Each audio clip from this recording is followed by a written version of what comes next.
Hello everyone. कैसे हैं आप सभी। उम्मीद है कोविड-19 के इस दौर में आप सभी घर पे स्वस्थ होंगे, सुरक्षित होंगे, मस्त होंगे। स्टूडेंट्स, आज हम क्रिमिनल लॉ का, या मैं कहूँ कि इंडियन पेनल कोड 1860 का एक बहुत ही महत्वपूर्ण टॉपिक है, आपराधिक षड्यंत्र, क्रिमिनल कॉन्स्पायरेसी पर चर्चा करेंगे, अध्ययन करेंगे।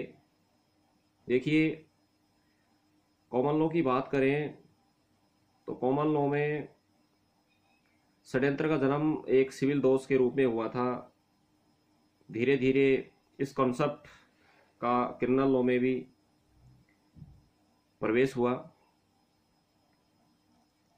आईपीसी की बात करूं तो मूल भारतीय दंड संहिता में इस प्रकार की कोई व्यवस्था नहीं थी, आपराधिक षड्यंत्र जैसा कोई प्रावधान नहीं था। धीरे धीरे इसकी आवश्यकता महसूस की गई और उसके पश्चात 1913 में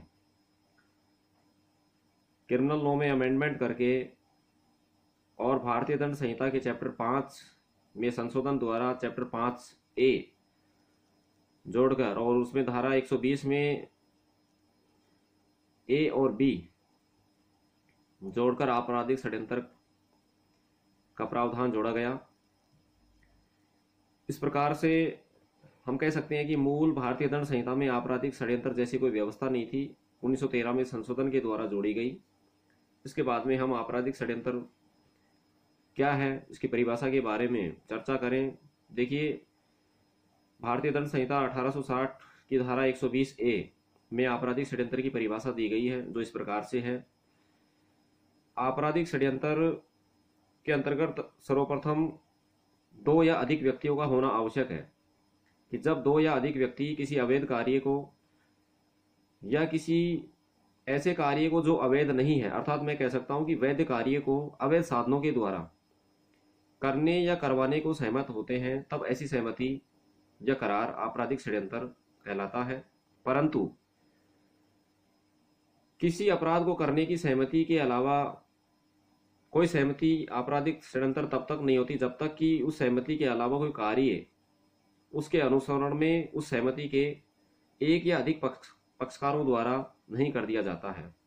इस प्रकार से वापस हम इसको विस्तृत रूप में पढ़ें तो देखिए, सर्वप्रथम आपराधिक षड्यंत्र के लिए कम से कम दो व्यक्ति होने चाहिए और उससे अधिक कितने भी।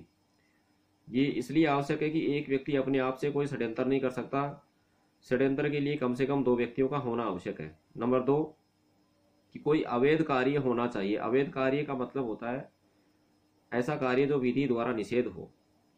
इसके संबंध में भारतीय दंड संहिता की धारा 43 में भी परिभाषा दी गई है अवैध कार्य के संबंध में, कि ऐसा, हम सरल शब्दों में कह सकता हूं कि ऐसा कार्य जो अपराध है, विधि द्वारा निषेध है या जो सिविल कार्रवाई के लिए आधार उत्पन्न करता है, उसको हम अवैध कार्य कह सकते हैं।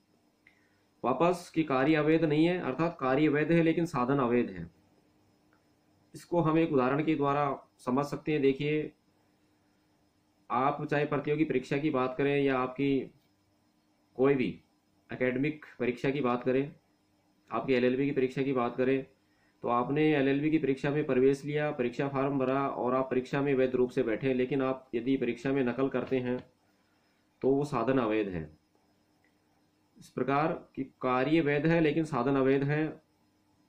और जो तीसरा एलिमेंट है कि ऐसा कोई कार्य जब करने की सहमति हो जाती है, दो या अधिक पक्षकारों के बीच कोई करार हो जाता है, तो ऐसी सहमति ही आपराधिक षड्यंत्र मानी जाती है।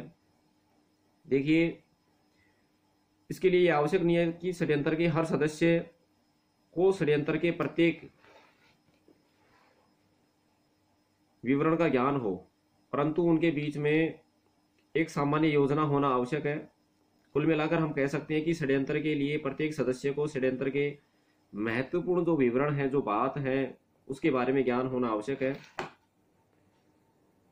अब मेरे विचार से परिभाषा आपके समझ में आ गई होगी कि आपराधिक षड्यंत्र के लिए दो या अधिक पक्षकारों के बीच किसी अपराध को करने की सहमति या करार होना आवश्यक है और साथ में उनका गल्टी माइंड यानी दुराशय होना भी बहुत जरूरी है। अब स्टूडेंट्स, आपराधिक षड्यंत्र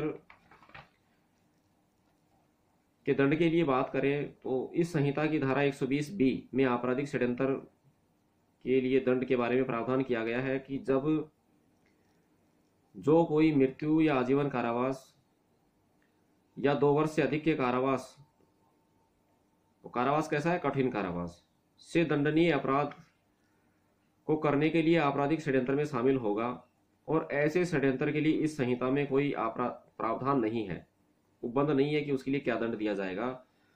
तो उसके लिए वैसा ही दंड दिया जाएगा मानो कि उसने ऐसे अपराध का दुष्प्रेरण किया है।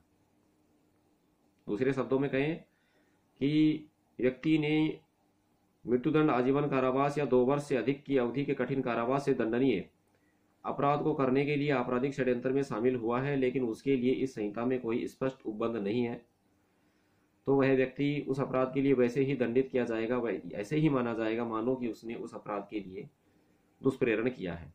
जो अपराध, जो उस दुष्प्रेरण के लिए पनिशमेंट है, वही आपराधिक षड्यंत्र के लिए लागू हो जाएगा। इसके बाद में ये 2 वर्ष से अधिक के मामलों में, 2 वर्ष से अधिक है, मृत्युदंड से संबंधित है, आजीवन कारावास से संबंधित है, कठिन कारावास से संबंधित, तो उन पर लागू होता है। इसके बाद में 2 वर्ष तक की अवधि से संबंधित, यानी जो हमने ऊपर जो अभी 3 प्रकार की कैटेगरी पढ़ी उनको छोड़कर दंडनीय किसी अपराध को करने के लिए मैं कहूं कि अधिकतम 2 वर्ष तक की सजा से संबंधित किसी अपराध को करने के लिए आपराधिक षड्यंत्र में कोई शामिल होता है तो वह 6 मास तक के कारावास या जुर्माना या दोनों से दंडित किया जाएगा। इस प्रकार से हमने क्रिमिनल कॉन्स्पिरेसी के बारे में अध्ययन किया। ये आपकी विधि की परीक्षा की दृष्टि से और प्रतियोगी परीक्षा की दृष्टि से, दोनों ही दृष्टि से महत्वपूर्ण है, इसलिए आप इसको ध्यान से पढ़ें, सुने और समझें। आवश्यक हो तो नोट भी करें। वीडियो पसंद आए लाइक करें, शेयर करें, सब्सक्राइब करें। आज के लिए इतना ही। थैंक्स।